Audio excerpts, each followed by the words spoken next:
Welcome to the Karnak Temple complex, Temple of Luxor in Egypt. Walk with facts. The Karnak Temple complex, commonly known as Karnak, comprises a vast mix of decayed temples, chapels, pylons, and other buildings. The building of the complex began during the reign of Senusret I in the Middle Kingdom and continued into the Ptolemaic period. The area around Karnak was the ancient Egyptian main place of worship of the 18th dynasty Theban triad with the god Amun as its head. It is part of the monumental city of Thebes. The Karnak complex gives its name to the nearby and partly surrounded modern village of Karnac. Avenue of Sphinxes with human heads between the Karnak complex and the Temple of Luxor during ancient times. Altogether 1,000 larger-than-life-size ram-headed sphinxes backed by gardens and pools lined this avenue. It had 6 spark shrines, similar to those in the open-air museum at Karnak, built at intervals along this path. They were used by the priests to rest and perform ceremonies while carrying the statue of Amun from one temple to the other.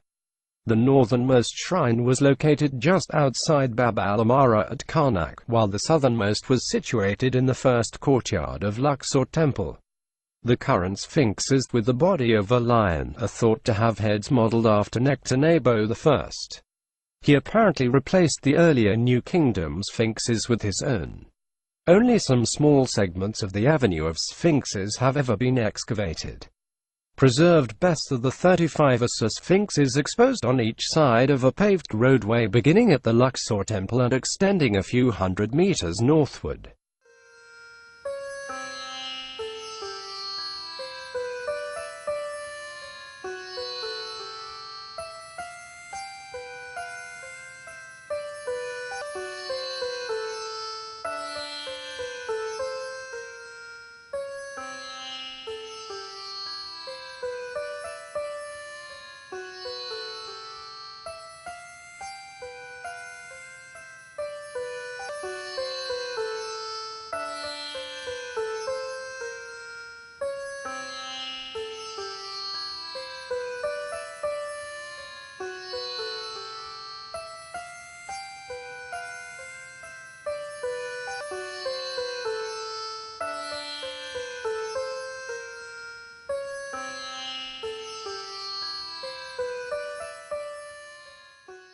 Chapel of Serapis. Serapis or Serapis is a Greco-Egyptian god. The cult of Serapis was introduced during the 3rd century BC on the orders of Ptolemy I of Egypt as a means to unify the Greeks and Egyptians in his realm. As one finally approaches the first pylon at the Luxor Temple, it is a red or pink granite obelisk erected by Ramesses II. It stands 25 meters tall and weighs 254 tons. Facing the pylon, this obelisk is on the left of the gateway. There was also one on the right, but it was removed in 1835 to the Place de la Concorde in Paris. It stood 22.5 meters tall and weighs 227 tons. Each of the obelisks stood on a base with 4 baboons carved on its face.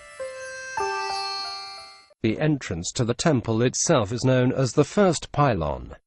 It was built by Ramesses II and was decorated with scenes of his military expeditions, in particular his triumph at the Battle of Kadesh. The pylon towers originally supported 4 huge cedar flag masts from which banners would have fluttered in the breeze. Later pharaohs added scenes recording their own military triumphs to the first pylon. This entrance was flanked by 6 massive statues of Ramesses, 2 seated and 4 standing. The 2 seated statues are still relatively intact.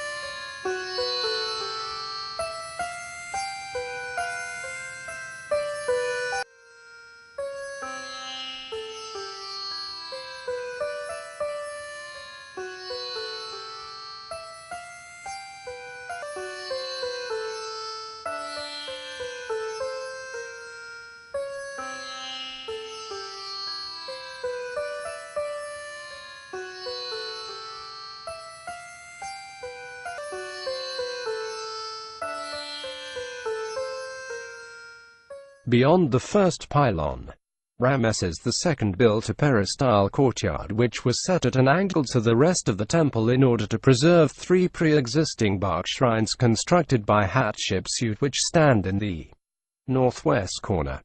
The court is composed of a colonnade including a number of colossal statues of Amenhotep III which were possibly changed by Ramesses II.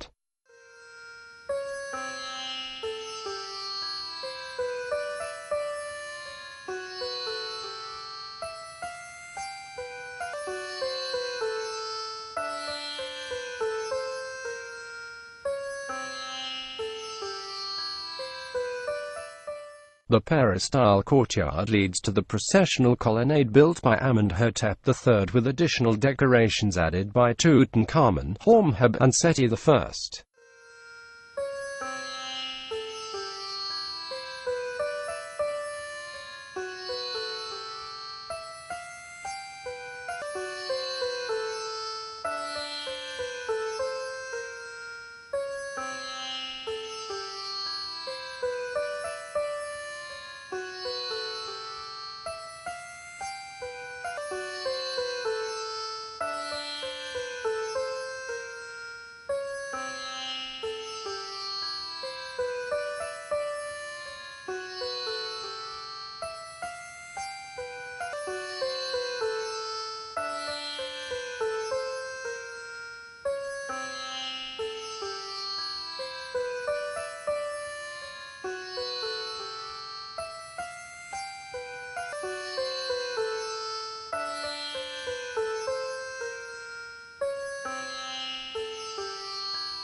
By the entrance to the colonnade there are two statues representing Tutankhamun, but on each, his name has been replaced by that of Ramesses II.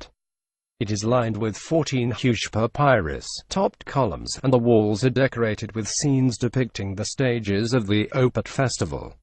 Other decorations celebrate the reinstatement of Amun and the other traditional gods following the Atenist heresy.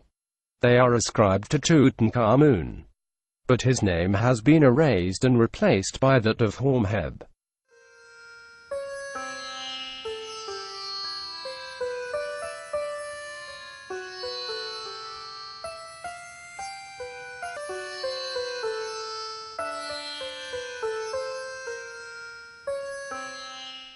The Great Sun Court of Amenhotep III's Luxor Temple, located in Luxor, Egypt, measures about 46 by 57 meters or 148 by 184 feet. It was the first expansion northward from the center temple. It was not a part of the original temple. This is a peristyle court with a double row of 60 columns with papyrus bundle capitals on three sides. Today, they are the best preserved and most elegant columns in the temple. In recent decades, ceremonies have continued to be performed in this court. Children from Luxor dressed in pharaonic costumes scattered flower petals at some events. Rock concerts were held here too until officials began to worry about the effects of vibrations on the columns. It was here at Luxor in 1989 that workers found a deep pit containing a large quantity of statuary, buried probably in the 4th century AD during the installation of a cult of the deified Roman emperor. The cache, similar to one found in Karnak in 1903, included statues of gods, goddesses, queens, kings and kings as gods, as well as triads of divinities and royal groupings. Along the main temple axis south, low steps lead up to a room originally with 8 columns, the bases of which can still be seen on the floor. This space is known as the first antechamber, or more correctly, the chamber of the divine king. It served as a bark shrine during the pharaonic period proper but was converted into a chapel for the Roman imperial cult. At the time, the columns were removed and the floor level raised. Here, scenes of Amenhotep III and Amun were overlaid with plaster and painted with depictions of Roman officials. Nevertheless, Amenhotep III and Amun-Re can still be seen on the south, or rear wall, where the plaster has fallen away. Also on this back wall, an apse with flanking Corinthian columns was built in what had been a doorway and painted with standing figures of Diocletian and Maximilian with the two Caesars, Constantius Chlorus and Galerius. Inside this chamber opens two small peripheral chapels to the left and right, now in a ruinous condition, that perhaps served as shrines for the royal car and the royal bark. Beyond the apse lies the four-pillared second antechamber, known as the offering vestibule. This is where the principal temple offerings were made to Amun. Here, the roof is almost complete, and a lot of paint survives on the splendid reliefs. Depictions on the walls of this chamber portray Amenhotep III driving cattle to the temple to be slaughtered before the god. He also offers Amun, the state god, during much of the New Kingdom, flowers, vases, and incense. He is then accepted by the god and conducted into his presence in the sanctuary. Behind this vestibule is the bark shrine of Amun-Re.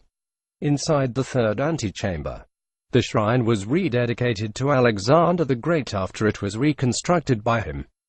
Representations in this chamber depict Amenhotep III or Alexander the Great standing before figures of the Ithyphallic Amun.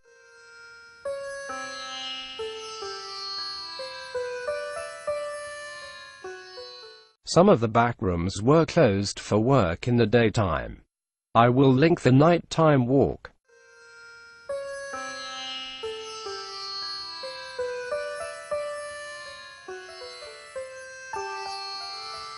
Poodlepaw.